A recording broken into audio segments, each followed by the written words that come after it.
prophecies were fulfilled in the book of Revelation in 70 AD.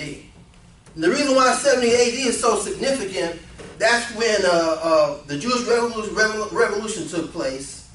Titus came in and retook the temple. He destroyed the temple, but the west end of the wall was still standing. So that how could it be fulfilled? Jesus said not one brick would be standing, but the west wall was partially up. You know, I think I'm going to take that as a little interpretation when he said not one brick would be left standing.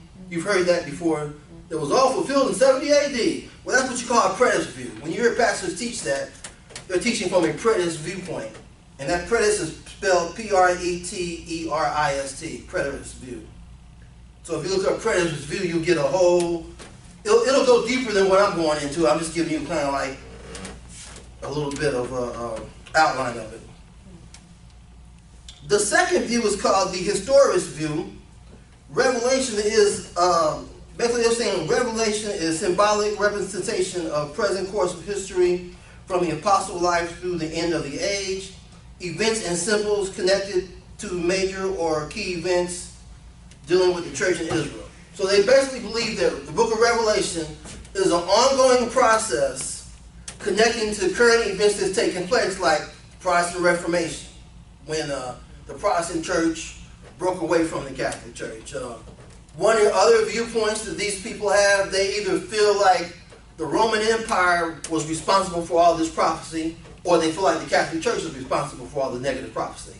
And they think the Pope is the Antichrist. So those folks are kind of like, I think they're out there on a limb, but I'm not going to disregard everything they teach, because yes, the Catholic Church is responsible for killing millions and millions of Christians, and the Roman Church is responsible for killing millions and millions of Christians.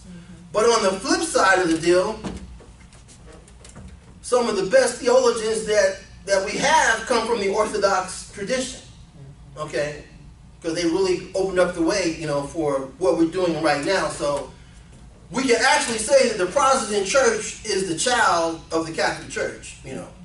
So we basically broke away from them, and when we broke away from them, we had to reconstruct our theology altogether and separate from some of the traditions, negative traditions, that they were teaching throughout the centuries. Okay.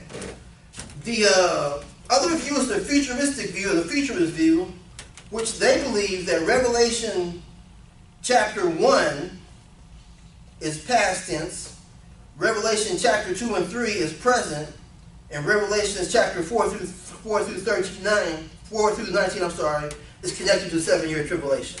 Okay?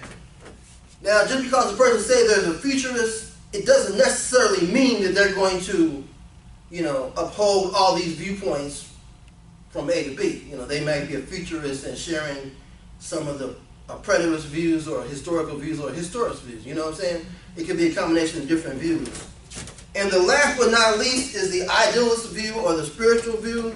And they basically believe that the whole entire book of Revelation is all symbology of God and Satan's ongoing war with each other. So they're kind of like out there. I don't think there's too many people out there who are idealists and spiritualists.